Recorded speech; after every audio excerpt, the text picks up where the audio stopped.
Ok, nous sommes au milieu du chapitre 11 du Meshech Sharim, qui nous parle des péchés qui sont courants, si on veut être propre de tout péché. Donc il cite les types de péchés qui sont très courants, sur lesquels il faut beaucoup travailler pour être propre. Vehine, et voici. Donc on commence par le paragraphe qui commence par les mots Vehine. Vehine, et voici. Gam shmirat ha-shabbatot ve'im tovim rabahi. L'observance du Shabbat et des jours saints, donc on parle de Yom Tov, des jours de fête, très importante. Kamishpatim rabim, parce qu'il y a beaucoup de lois, vechen amru, et ainsi ils ont dit les sages d'Israël, ilcheta rabta le Shabta, une loi importante pour Shabbat. Ça veut dire que les lois de Shabbat sont importantes. C'est karet. Karet, et à l'époque du Temple, si on faisait exprès devant des témoins, c'était peine de mort. Et la peine de mort la plus grave de toutes, c'est lapidation. La plus grave des quatre, il y en a quatre. Il n'y a pas plus grave que ça. Il n'y a aucun péché qui a des punitions, sanctions plus graves que le Shabbat. Ça équivaut à la relation homosexuelle et à Avodah Zara. Je crois que c'est les seuls péchés qui sont punis aussi gravement. L'adultère, c'est moins grave. Manger du porc, mange du porc toute ta vie, c'est moins grave qu'une seule fois de ta vie et faire un chilul Shabbat. Il faut dire ça aux gens, les gens croient, tu leur dis mange du porc, la Easter, d'accord, mais Shabbat, bon, oui, quoi, ça va, il fait à moitié, le pauvre, c'est terrible, c'est comment le Yetzer Hara, il a changé l'esprit des gens, il les trompe. Va filou divrei Shvut, et même les divrei Shvut. Shvut, ce sont des interdits des Rabbanan. C'est pas un interdit qui est sanctionné par le Karet ou la mort du Bédim, c'est comme un interdit des Rabbanan, des sages d'Israël. Hein? C'est un mauvais témoignage de la Shvut? Non, Shvut, ça vient du mot Shabbat, ça veut dire c'est un interdit des sages d'Israël concernant Shabbat, comme par exemple Mouktsé. C'est pas écrit, c'est pas un des 39 travaux, Mouktsé, d'accord? Ou d'autres. Afapi chez Midivrei Chachamim hem, bien que ce sont des interdits des sages d'Israël, Ikarim hem, ils sont néanmoins très importants. Quelqu'un qui transgresse 3 fois de suite, ou même pas 3 fois de suite, 3 fois de suite, je pense, un interdit en public de Shabbat, même des Rabbanan, alors il perd son statut de juif, à certains égards. On peut pas la shonara sur lui, il touche le vin, on doit le jeter, enfin c'est très grave, d'accord. Et je ne parle pas d'interdit de la Torah, je parle d'interdit des Rabbanan. Vechen amru, de même ils ont dit, l'olam al tehi shvut kala beinecha. C'est écrit dans le Talmud que jamais une shvut, donc cet interdit des Rabbanan, soit léger à tes yeux. Parce que la smicha, c'est une shvut. La smicha, ça veut dire lorsqu'on amène un sacrifice, on doit mettre sa main gauche sur le front du sacrifice, le front de l'animal, et la main droite dessus, et presser toutes ses forces et faire un bidouille. D'accord? Attends, il y a eu une grande discussion entre Beth Shammai et Beth Hillel. Est-ce qu'on fait ça un jour de fête ou un jour de Shabbat? Il y en a qui disent que oui, il y en a qui disent que non. C'était une des premières machlokot, une des premières, aussi pas la première machlok, la première divergence d'opinion entre des sages d'Israël. Et ça a révolutionné tout le peuple d'Israël, cette histoire. Alors que c'est qu'une shvut, c'est pas un interdit de la Torah, d'accord, de presse. On n'a pas le droit de toucher un animal pendant Shabbat. Donc, est-ce qu'on peut le faire pour un sacrifice ou pas? Donc, le Chazal dit que ce soit pas léger à tes yeux un interdit de shvut des Rabbanan, parce que tu vois que c'était un super grand sujet dans le peuple d'Israël. Voulam pirtei adinim les machloktam mevoarim hem. C'est la poskim besifrem. Néanmoins, tous les détails des lois et les divergences d'opinion qu'il y a à ce propos sont expliqués dans les poskim et décisionnaires dans leurs livres. Donc, kulam shavim lechovatenu, et tous sont égaux dans notre obligation de les faire, lechovatenu bam, vela zehirut amisarech, et l'attention qui est nécessaire à leurs propos. ומה שקשה על ההמון שמירתו הוא השביתה מן העסק ומדבר במעשם ובמתנם. Ce qui est dur pour les gens, c'est arrêter de parler de leurs affaires. Parler des affaires, Shabbat, le Rav, ils vont en parler. Voilà, ils vont en parler. Veulam, néanmoins. Aïsour hazeh mouvar b'divrei hanavi. Cet interdit est écrit dans les paroles du prophète. L'interdit de parler des choses interdites Shabbat, ce n'est pas un interdit des sages d'Israël, c'est beaucoup plus grave. C'est interdit des prophètes. Mais ça divrei Kabbalah. c'est que dans Shulchan Aruch, dans les lois de Purim, que des vrais Kabbalah, que des vrais Torah. Les lois de Kabbalah, c'est comme des lois de la Torah. C'est beaucoup plus grave. Alors, Shimon Zalman Auerbach, il avait dit, c'est beaucoup plus grave de parler, et quelqu'un dit, demain je vais acheter une marchandise, je vais acheter une maison, je vais acheter une voiture, je vais acheter une banane, d'accord? Rien que ça. C'est beaucoup plus grave que de tenir dans sa main un billet de 100 euros. Parce que tenir un billet dans sa main c'est quoi? C'est interdit de Rabbanan, Mouktsé.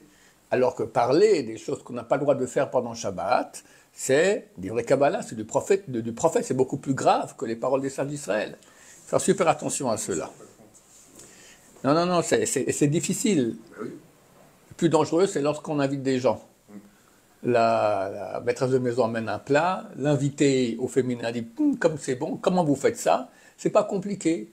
Vous prenez les petits ails, vous les coupez en petits morceaux, c'est interdit Shabbat. Après, vous faites revenir sur l'huile, c'est interdit Shabbat. Vous mettez la viande dans l'huile, c'est interdit Shabbat. Toutes ces choses-là, chaque fois c'est un interdit, plus grave que de tenir un billet de 100 euros dans la main. Donc faire super attention à cela. On ne parle pas de comment on fait. On peut parler du passé. Mais si on parle du passé pour dire, parce que c'est un impact sur le futur, c'est interdit. On peut dire, hier j'ai acheté une banane. On n'a pas le droit d'acheter des bananes, mais c'est le passé. Mais si maintenant, j'ai expliqué comment j'ai acheté pour que quelqu'un puisse aussi l'acheter demain, ça ne va pas. Alors j'explique comment j'ai fait à manger pour que la dame puisse faire elle aussi comme ça, alors c'est un problème.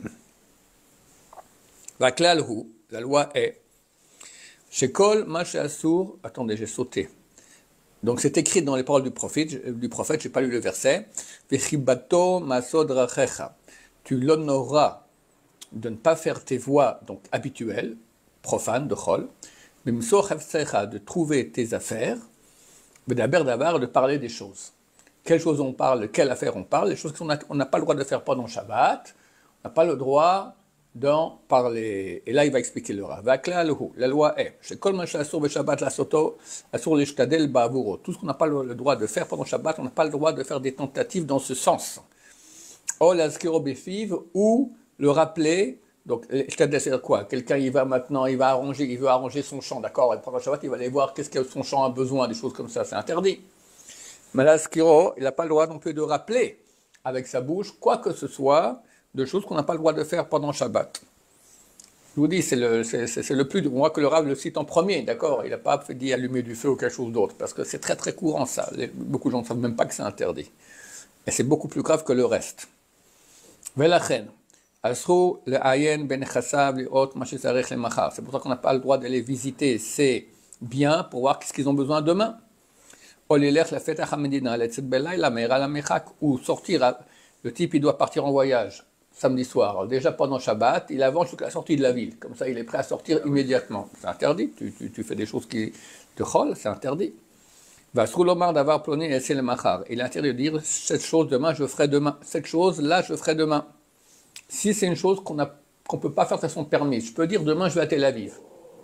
Parce que je peux y aller à pied avec des petites, si on a des petites huttes tous les 35 mètres jusqu'à Tel Aviv, c'est permis d'y aller à pied pendant Shabbat. Je ne peux pas dire demain je vais à Paris, parce que ça personne n'y va à pied, ni en hutte, d'accord? On doit prendre le bateau, on doit prendre l'avion, on doit prendre qu'est-ce que donc c'est interdit. Mais ce qu'on peut faire de façon permise, c'est permis. Ou bien demain j'achèterai cette marchandise ou toute chose du même type. Faire super attention à cela. De toute façon, Shabbat, ça vaut la peine de préparer pour le repas de Shabbat, beaucoup de livres de Torah, ça se prépare. Ça me prend des heures de préparation pour qu'à table, on ait des paroles de Torah. Et ma femme, elle a raison, elle pose des heures pour avoir à manger, elle va avoir une table de Shabbat. Donc si moi je viens et où je raconte le chidouche que je racontais il y a 10 ans, il y a 9 ans, il y a 8 ans, il y a 7 ans, c'est que je connais ça par cœur, ça va plus. Donc il faut préparer des chidouchim, mais qu'à table, on parle de livre de Torah. Sinon, on parle de tout et de rien, et c'est très dommage, parce que Shabbat, c'est très très saint. L'étude de Torah, elle vaut 170 millions de fois plus que les jours normaux, et on arrive facilement à parler de choses interdites. Et ça, c'est très très très grave. Vine, et voici.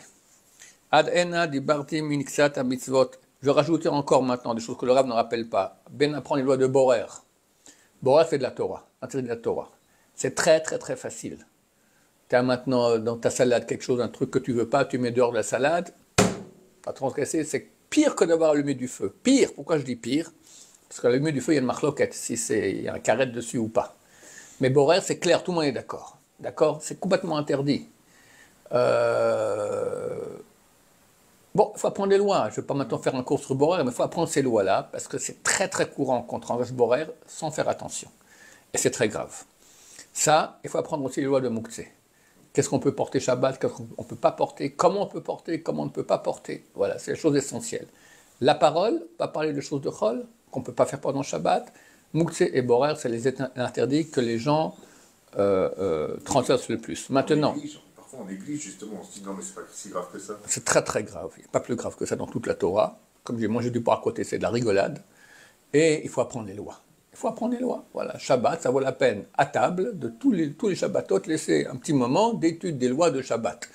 Il y a des livres du Rav Shimon ben Baruch qui sont très bien, et des livres du Rav Yosef Luria, fondement du Shabbat, qui sont excellents. Donc voilà, on apprend en français, et tout, comme ça on apprend. Parce que si on ne sait pas, Chafetz Chaim ramène au nom du, je ne sais plus, le bar, je ne sais plus qui a écrit ça, c'est certain que quelqu'un qui n'a pas étudié bien les lois de Shabbat, c'est certain qu'il transgresse. Certains qui se transgressent. Voilà, c'est trop grave. Baruch Adonai, l'olam, amen va amen.